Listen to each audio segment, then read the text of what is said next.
Aí, pronto. Nós estávamos no Insta da sigla para fazer a nossa live, mas o sinal da Érica, que é a coordenadora do curso, está muito ruim, a gente vai entrar aqui. Ótimo, maravilha. Aí o povo vai entrando aqui comigo e aí eu vou autorizando. Vamos dar seguimento aqui. Ótimo, maravilha. Coisas de internet. Aí.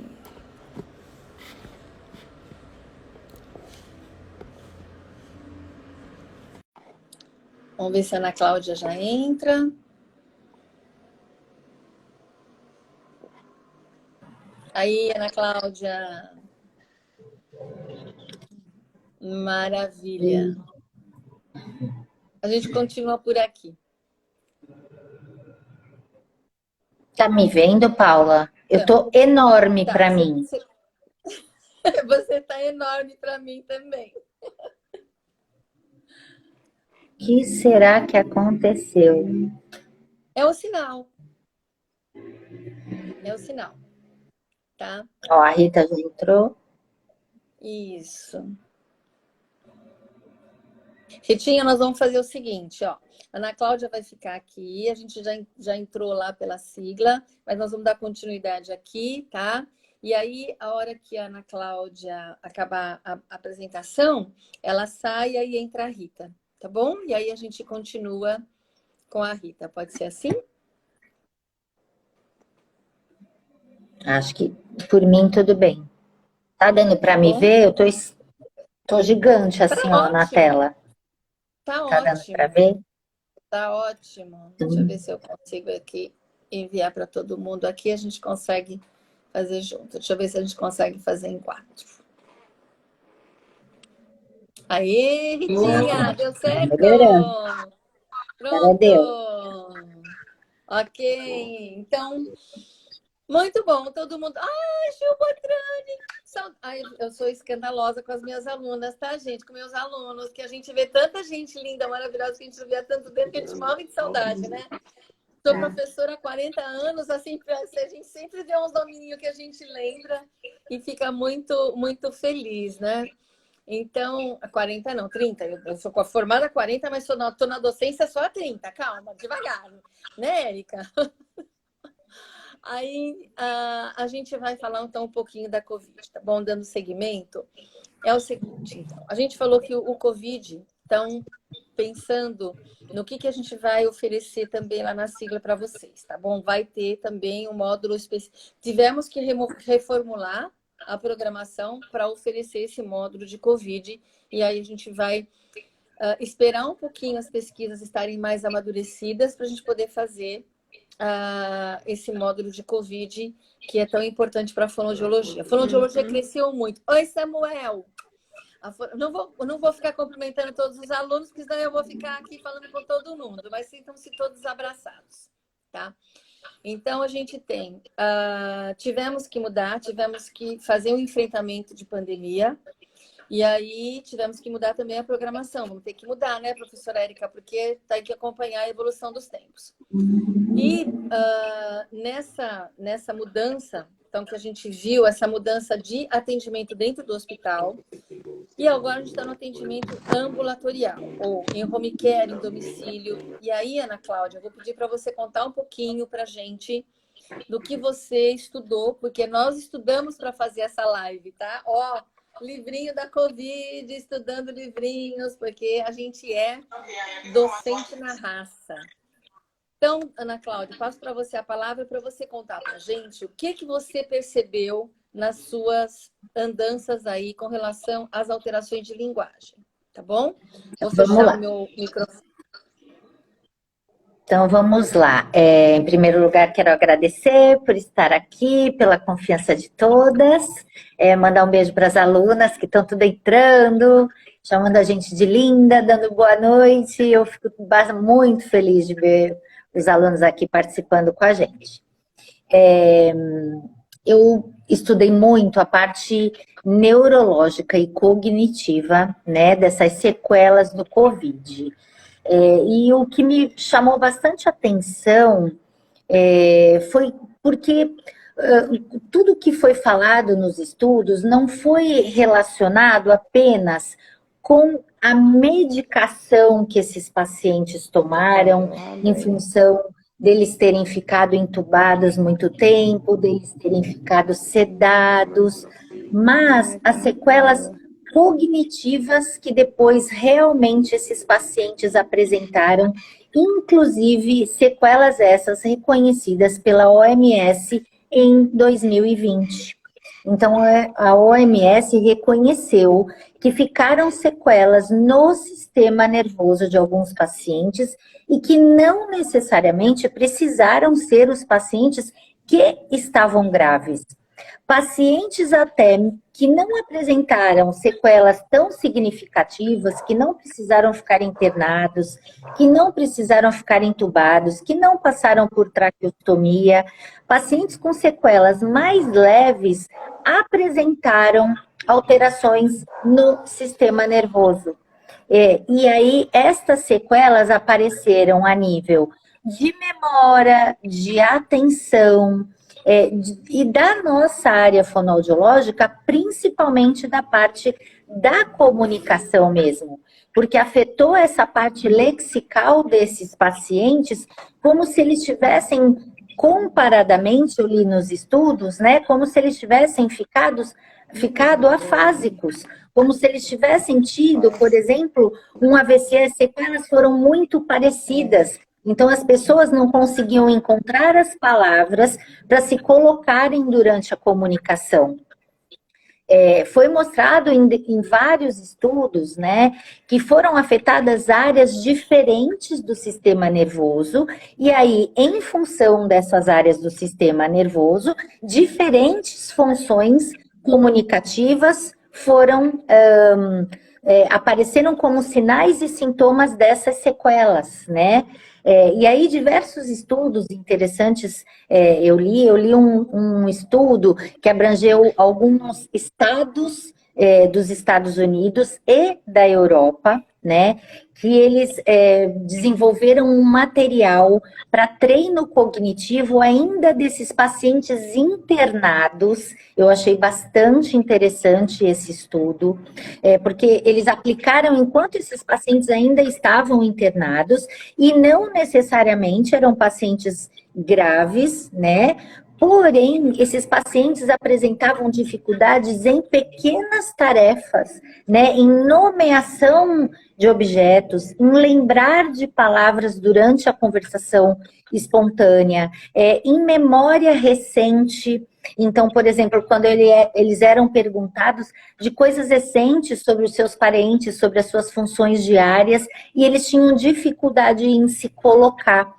E aí esses estudos mostram em diferentes partes da Itália, da Espanha, de Portugal, formas como eles associavam a estimulação cognitiva junto com, por exemplo, um trabalho psicológico e fonoaudiológico para conseguir estimular cognitivamente esses pacientes. Porque mostra nesse estudo que esses pacientes, até em função de, primeiro, todo mundo já ter tido aquele isolamento,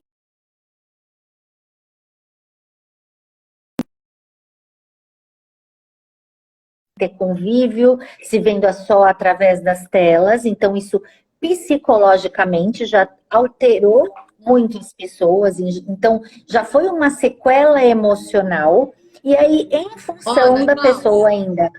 Oi. Eu não sei se você tem oportunidade de ver os comentários, mas a gente tem um comentário aqui que acho importante. Olha, ela tem uma experiência aqui.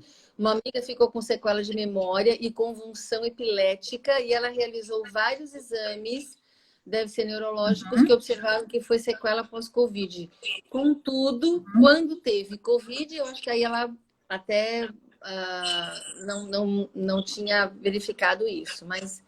Interessante, acho que a gente tem aqui comprovações bem significativas. Sim, sim, e justamente isso mostra, nesse estudo, principalmente que eu estou citando, que foi esse estudo que foi realizado nos Estados Unidos e na Europa, então foram 6 amostras nos Estados Unidos e, se eu não me engano, 18 amostras na Europa, mostra episódio de delírio dos pacientes. Os pacientes tinham delírio. E depois desse treino cognitivo que foi feito com esses pacientes, associado com a atuação fonoaudiológica, né, na reabilitação da fala desses pacientes, e junto com a atuação psicológica, melhorou até o episódio de delírio desses pacientes.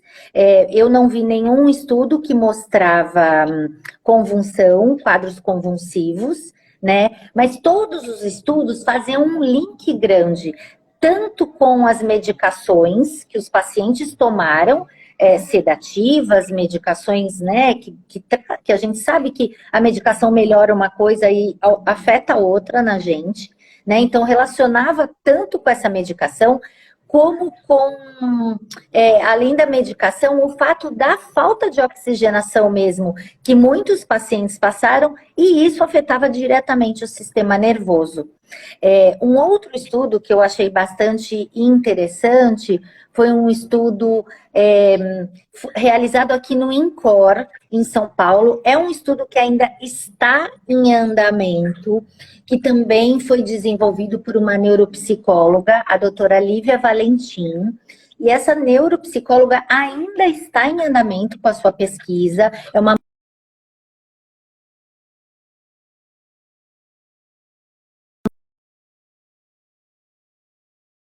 de atenção desses pacientes, de fala. Então, ela consegue abranger, ela desenvolveu um aplicativo que esses pacientes vão fazendo um treino cognitivo para melhorar essas sequelas desses sintomas, e tem se mostrado também comprovado de fato essas diversas alterações em várias partes do sistema nervoso que está se vendo agora, porque na verdade, logo lá atrás, né, no começo, todo mundo se preocupou com o quadro respiratório, e depois vinham as alterações, a disfagia e a voz, né, da nossa área.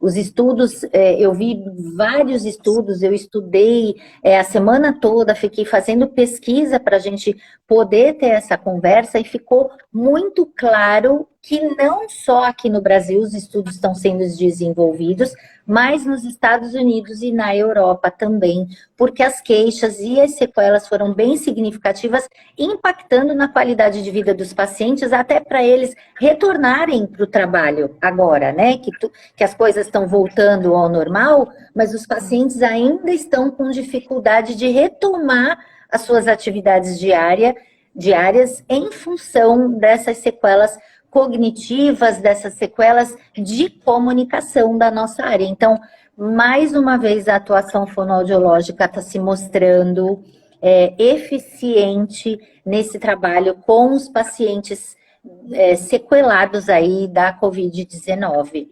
E cada vez mais estudos estão sendo desenvolvidos, graças a Deus, né?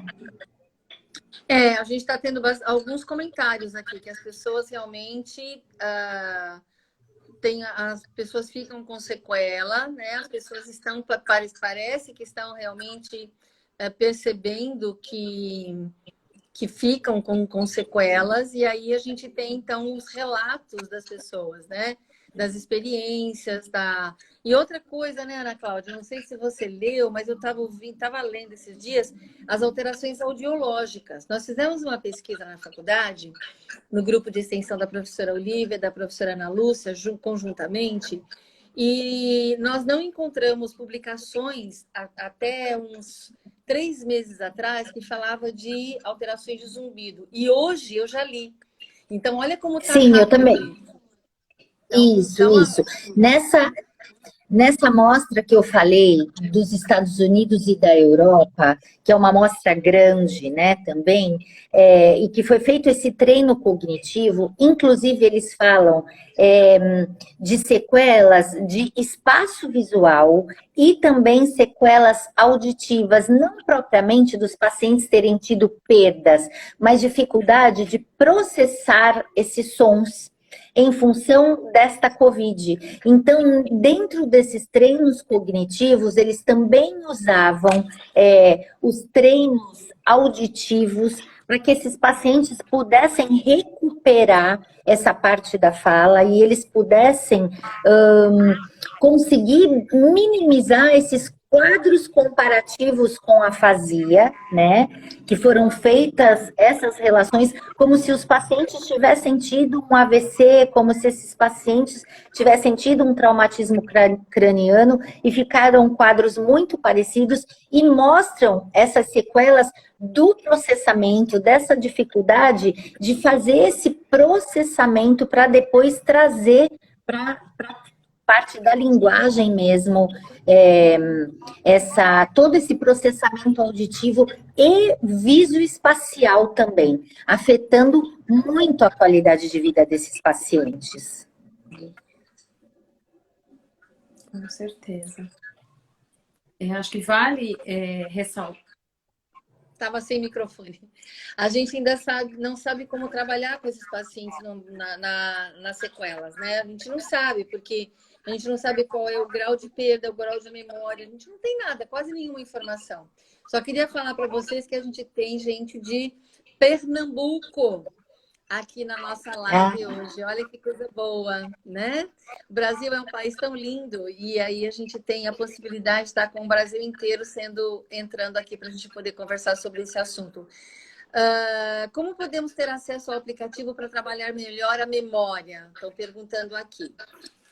Então, esse aplicativo é um aplicativo fornecido pelo INCOR, por essa doutora Lívia, que ela fornece só para os pacientes que estão dentro desta amostragem dela. Não é um aplicativo que está à venda, não é um aplicativo ainda, talvez, né, que não está à venda, mas esse aplicativo é um aplicativo que é fornecido para o paciente cadastrado dentro desta amostragem dela, e aí o paciente recebe o aplicativo, né, acesso a esse aplicativo, recebe o treinamento, aí o paciente executa este treinamento e depois ele vai passando pelas... A doutora Lívia, ela não é fonoaudióloga, ela é uma neuropsicóloga que está junto com a sua equipe de neurologistas, fonoaudiólogos, tem terapeuta ocupacional, enfim, junto à equipe toda que está atendendo esse paciente, que desenvolveram esse trabalho e aí eles fornecem para os pacientes da amostragem esse aplicativo, para que os pacientes possam fazer o treinamento e eles estão fazendo essa medida, né, de quanto isso está sendo interessante. E aquela amostragem da Europa que eu citei para vocês foi um livro interativo que o nome do livro chamava Você Pode Tudo, Menos Desistir.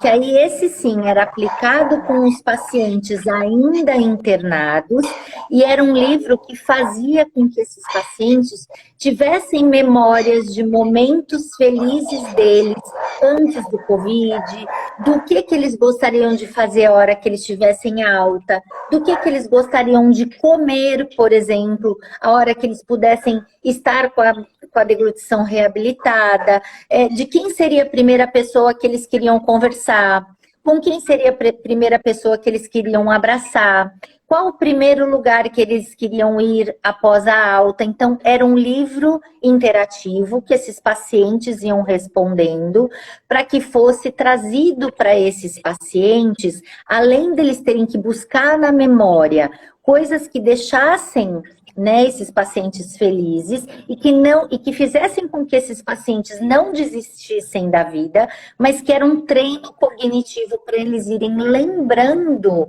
né, de momentos felizes e trazendo desses momentos felizes uma expectativa de vida para que eles lutassem para ter essa reabilitação, e com isso comprovou-se a melhora desse delírio desses pacientes. Eu achei sensacional também esse livro interativo. Sensacional. Eu acho que depois a gente vai pedir para você passar essas informações para a gente colocar lá no meu Telegram e lá no nosso Insta, porque acho que é muito importante essa informação. E aí, eu achei Cláudia, sensacional. Tanto que a gente pode trabalhar com novidade, né? A gente tem que sair dessa coisa da fonoaudiologia muito, vamos dizer assim, aquela... Eu não sei protocolada. Se protocolada, talvez. Em protocolos fechados, que vira um rótulo, né? Isso, eu achei sensacional a ideia desse livro, porque o título do livro já é um título afetivo. Você pode tudo menos desistir. Então, já é um título afetivo, né? Já é um título pode extrapolar para tudo, né? Exatamente. E aí, nesse livro, o paciente era levado tanto a escrever, quando ele não tinha condição de escrever, a pessoa que o atendia, que estivesse com ele naquele momento, que ele quisesse escrever este livro, então podia ser o técnico de enfermagem, o cuidador, o parente, o fonoaudiólogo, enfim, quem estivesse próximo desse paciente podia escrever por ele e ir fazendo as anotações, mas que o importante era esta busca no paciente, tanto das memórias afetivas que ele tinha, quanto do que ele queria fazer depois dali. E com isso ia se trabalhando a memória, a linguagem. Ana Cláudia, ele está disponível? Então, nesse trabalho que eu li, eu não consegui acessar o livro, porque como ele é um trabalho internacional, eu tentei em todas as partes dele, mesmo baixando o PDF, eu tentei buscar o livro, mas eu não consegui. Mas ele estava bem explicado, sabe? Assim, e eram perguntas muito simples, tipo, o que você gosta de comer? Onde você gostava de passear? Qual cor você prefere? Que roupa você gostaria de usar? Como você gostaria de se ver no espelho? Seu corte de cabelo? Sabe, eram coisas muito simples, mas que traziam memória. Eu achei sensacional, porque perguntava assim, qual é a primeira comida que você gostaria de comer quando você pudesse voltar a comer via oral? Qual a primeira cor de roupa que você quer vestir? Você quer mudar seu cabelo? O que você mudaria na sua vida? Fala, Rita. Fala, Rita. Eu acho interessante você falar do livro, mas está me remetendo a uma construção de uma terapia fonoaudiológica, da onde a gente está colocando o sistema límbico, o prazer e a memória. Então, eu estou trazendo esse paciente dessa construção de reabilitação cerebral mais infratentorial para supratentorial, fazendo essa conexão do que é basal com o córtex. E que é tão importante a gente falar disso nessa sequela pós-Covid. Porque eu preciso de... eu queria que você falasse da percepção olfativa. Lembra? Lembro. Já estão fazendo perguntas aqui. Aí eu queria passar um pouquinho a palavra para você, porque acho que você tem aí um cabedal interessante para contar para a gente. Mas é interessante fazer esse gancho desse livro, embora, né, a gente não tenha aí esse acesso, porque é uma publicação internacional, enfim... Mas a gente tem recursos, né? Se a gente pensar na nossa reabilitação multimodal. A reabilitação multimodal nada mais é do que a gente trabalhar com os nossos canais sensoriais. Sensoriais, exatamente. Integração sensorial para o paciente. E eu acho que está faltando um pouquinho essa pitada agora, né? Ai, por onde eu começo? Paciente pós-Covid. Seja na pediatria ou nos pacientes adultos, a gente tem que lembrar sempre que a reabilitação, a gente tem canais sensoriais que vão ativar esse cérebro mais rapidamente. Dessa situação que ele ficou aí, né? Impactado pela contaminação de um vírus. A contaminação de um vírus, que é, né, o SARS-CoV, aqui nesse cérebro, está trazendo coisas que a gente está vendo agora. Catalogados 57 sequelas. seja sendo um COVID leve ou um COVID Ou- grave. A gente já Exatamente. tem catalogado 57 sequelas. Então, a reabilitação, para quem trabalha com a reabilitação fonoaudiológica, somos nós, né? A fonoaudiologia fazendo esse link, seja na linguagem ou seja na disfagia, porque a gente também tem visto respostas melhores na biomecânica da deglutição quando eu faço essa junção dos canais sensoriais, ou como na linguagem vocês chamam de multimodal, mas que só muda o nome. Mas a estratégia terapêutica é sensorial. Então, falando aqui da parte olfativa, a gente lembrar que o Covid chacoalhou a turma da reabilitação. Chacoalhou físio, fono, TO, e principalmente nós, né? Os habilitados aqui, né? Os fonoaudiólogos habilitados para reabilitação de deglutição. Porque o primeiro sistema nosso, não é à toa que o primeiro par craniano é o olfativo. E o nosso primeiro sistema olfativo é que faz, por exemplo, a criança encontrar o peito da mãe.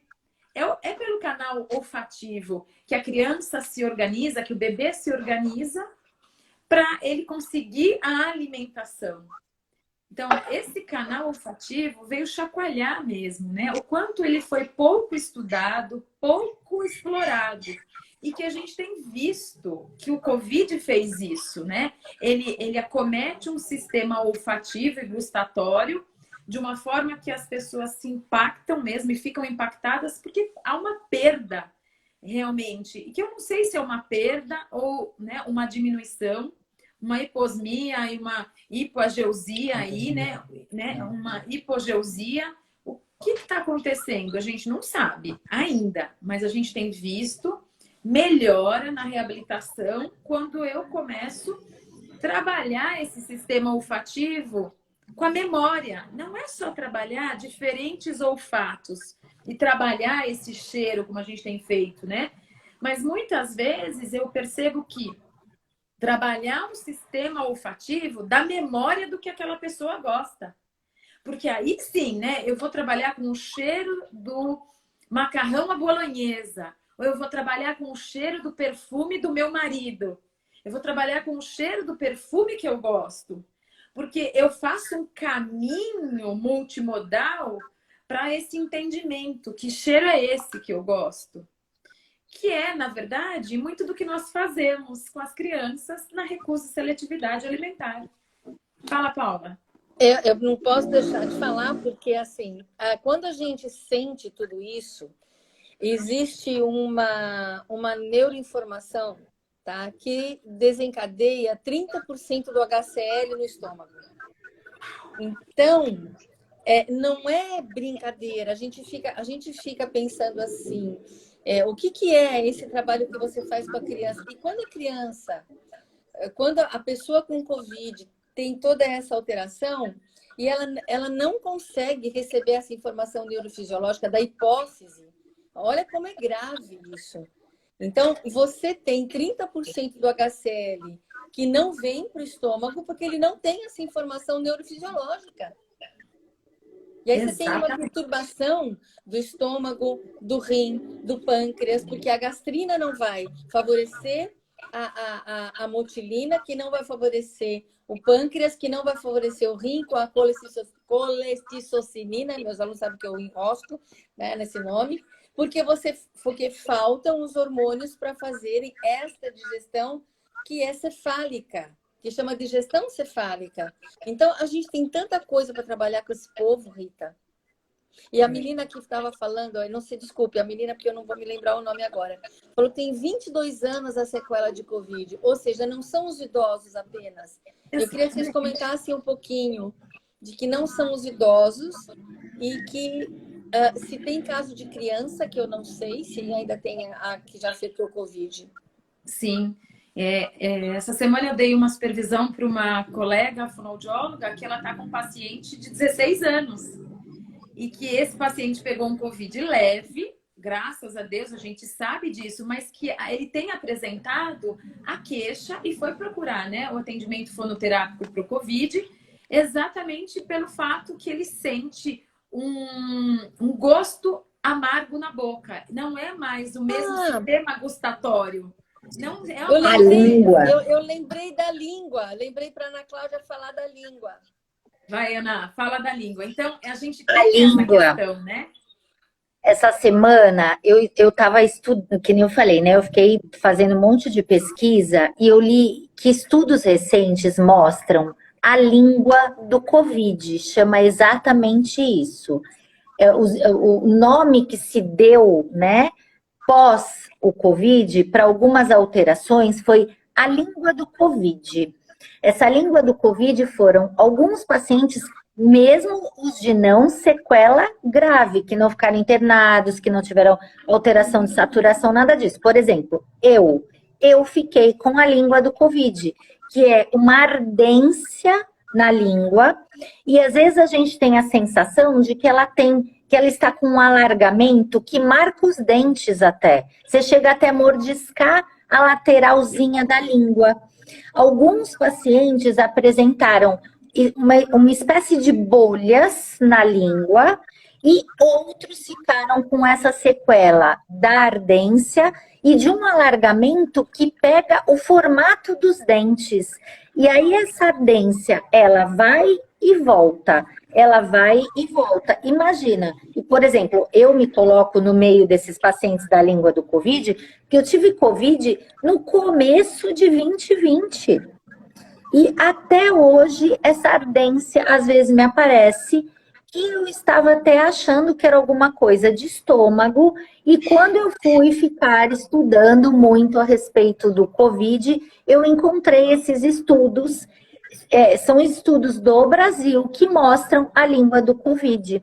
Se eu não me engano, é da Ana Furquim, um dos estudos que eu li, se eu não me engano. Então, assim, eu fiquei... Porque, assim, são tantas, que nem você falou, são tantas sequelas que aparecem e que estão sendo documentadas o tempo todo e ainda estão surgindo, né? Não são sequelas que ficaram, a gente documentou e está documentado.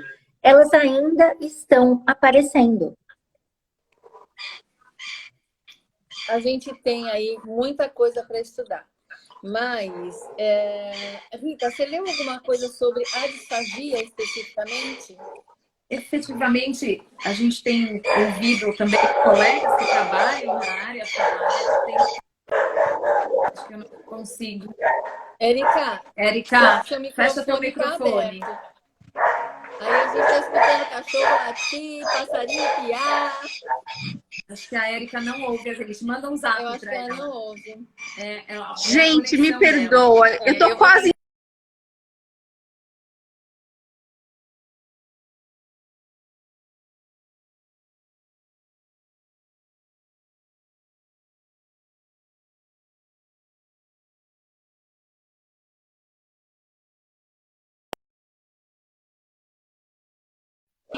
E a gente viu que existem algumas diferenças que a gente foi conhecendo, a gente está conhecendo efetivamente, né, o comportamento da disfagia no Covid. E a gente tem muitos relatos e algumas publicações dizendo, né, que o comportamento da disfagia no Covid também é diferente. Por quê? Aquela coordenação de deglutição, ela realmente foi impactada, talvez o tempo prolongado de uma intubação, e que a gente veio, a fonoaudiologia trouxe essa, né, bagagem. Nós vamos encontrar esse paciente que ficou um período intubado e ele pode trazer aquela neuropraxia ou a sensibilidade diminuída pós-intubação. Mas a gente está vendo que esse paciente, ele é além das sequelas que nós conhecemos da disfagia e que a gente esperava esse comportamento. E alguns não têm nenhuma sequela e outros têm a sequela ampliada daquilo que a gente conhece da fonoaudiologia. E o interessante é que também independe da idade, mas sim do comportamento do vírus naquele indivíduo. Por isso que é muito singular a avaliação. E ela é realmente aquele clichê. caso a caso. Eu posso pegar os protocolos de disfagia e aplicar no paciente, mas eu vou ter que sempre abrir aquela flechinha e descrever o que eu estou vendo como fonoaudióloga.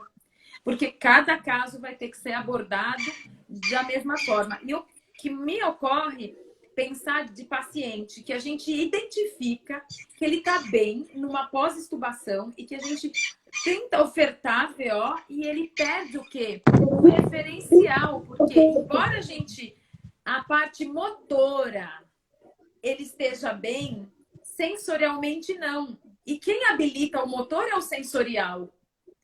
Então, isso tem que ser levado muito em consideração para os colegas que estão na atuação, né?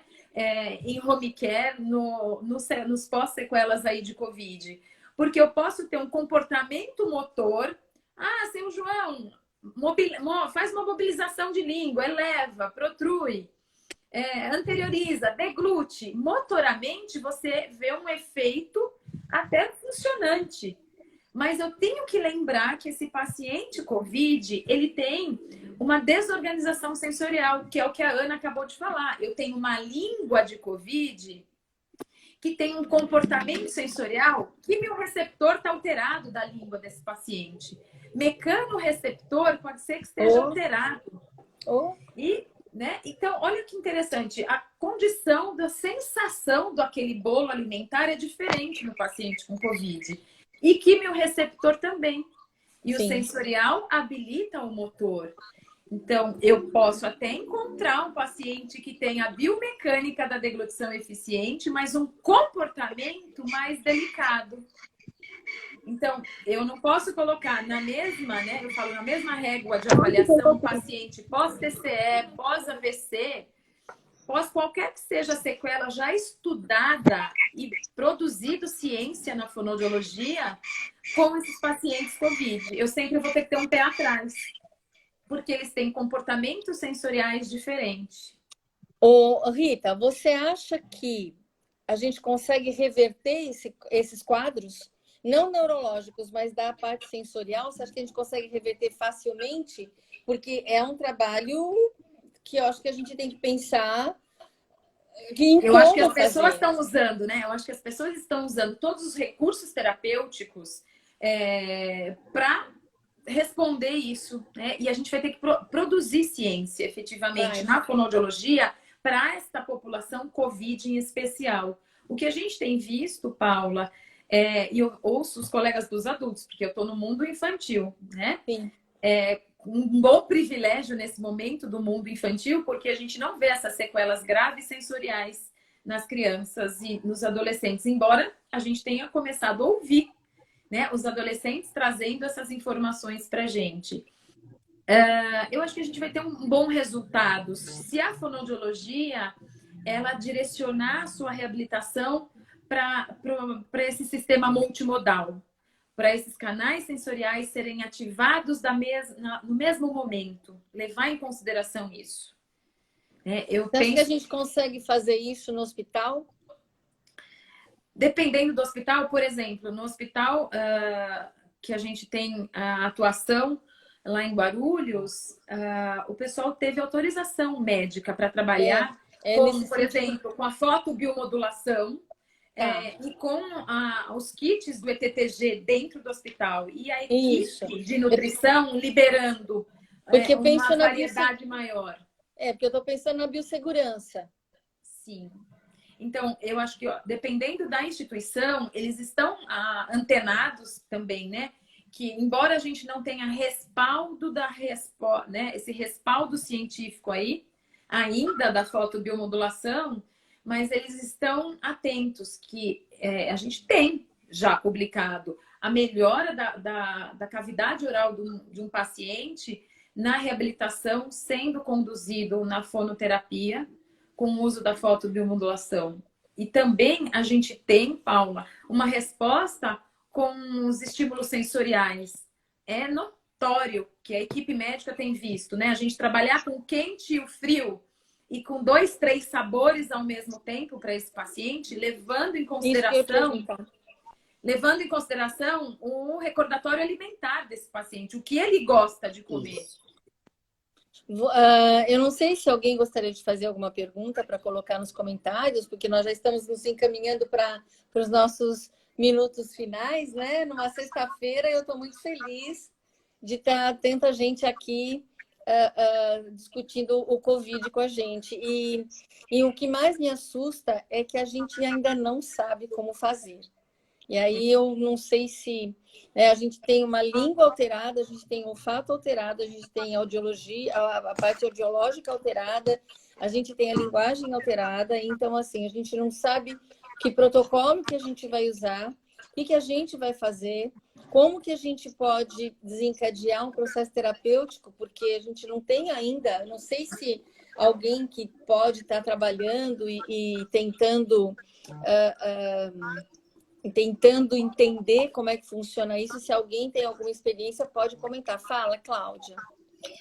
Olha, Paula, eu acho assim, protocolos realmente tá difícil porque é uma coisa muito nova para todo mundo, né? Mas partindo-se do princípio de tudo que eu li, do que a Rita está trazendo, então uma coisa é certa, a gente primando pelo sistema límbico e por memórias afetivas do paciente em todos os sentidos, que a gente possa despertar nele, né? Trazer essas memórias para a nossa terapia. Então, como a Rita falou, não adianta eu tentar fazer uma estimulação com o meu paciente para melhorar esse olfato, esse paladar, por exemplo, com abacate, se o paciente sempre testou abacate, então a textura pode ser que ele consiga engolir. Porém, o sabor para ele não é bacana, nunca foi. Então não adianta. Assim como este livro, por exemplo, que eu dei o exemplo, esse livro buscava, desta pesquisa que eu vi, buscava as memórias prazerosas do paciente e, além de buscar memórias prazerosas, incentivava o paciente a pensar num futuro com prazer, num futuro com ele saudável.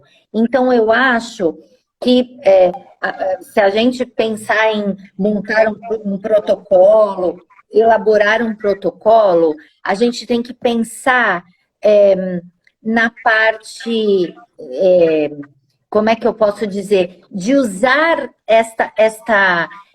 este sistema límbico a favor da ciência para a gente, para usar com a fotobiomodulação, com as estimulações sensoriais olfativas, de paladar, de memória, né? Então, a gente unir, vamos dizer assim, o útil ao agradável, né?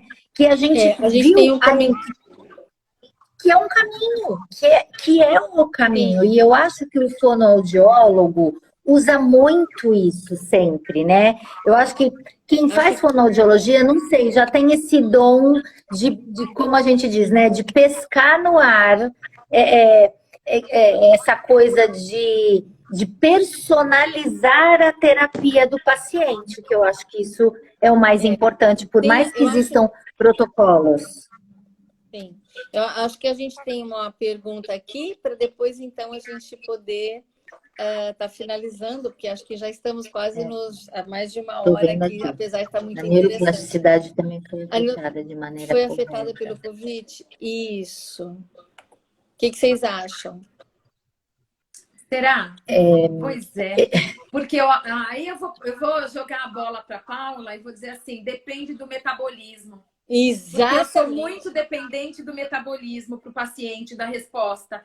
Porque se eu tiver um metabolismo em equilíbrio, por isso que eu volta para a alimentação. Exatamente. Volta de novo para a alimentação, mas de um olhar para a alimentação, onde a equipe médica é responsável por manter esse paciente metabolicamente estável, para ele ter uma resposta melhor.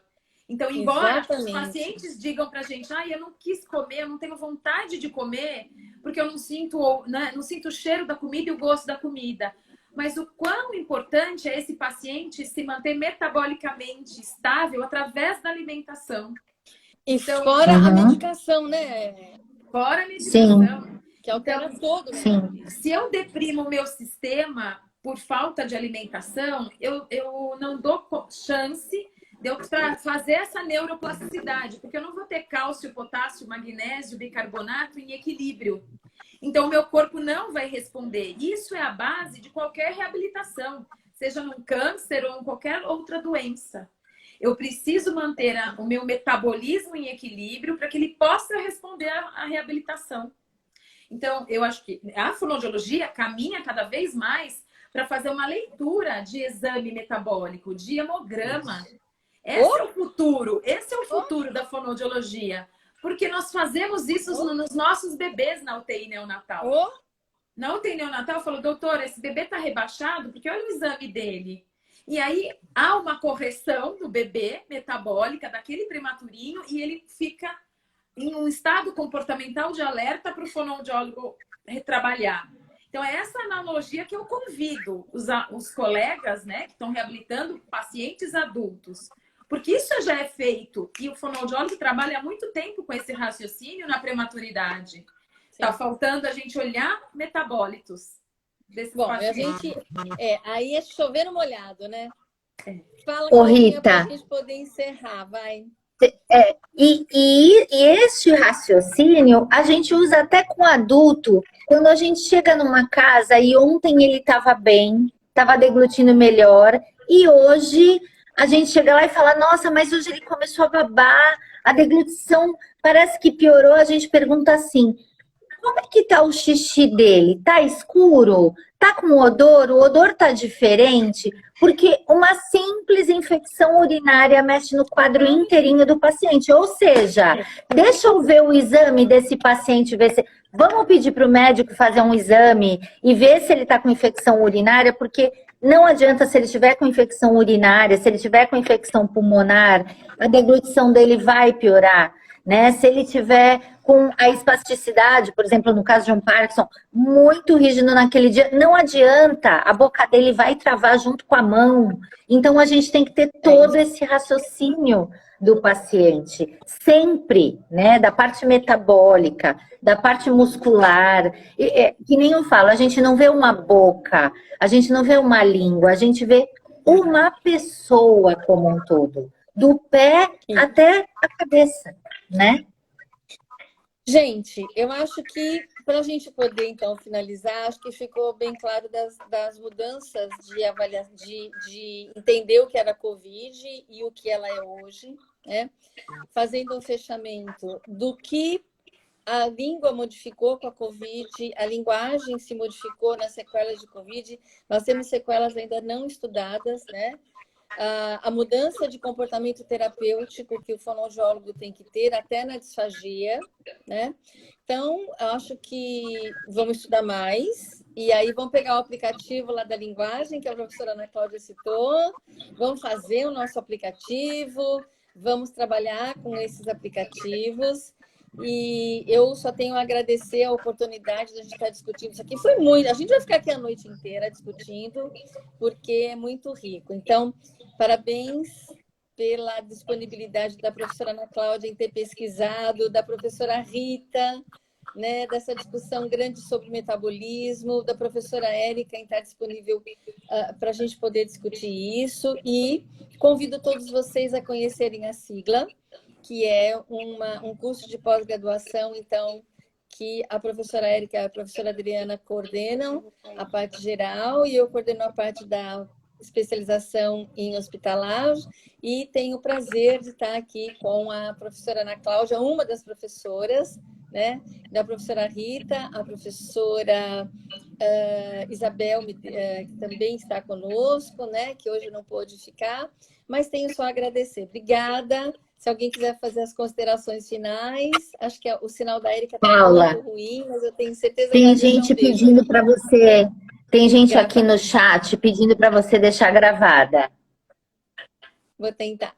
Eu vou gravar e vou colocar lá no meu YouTube também para ficar lá, tá bom?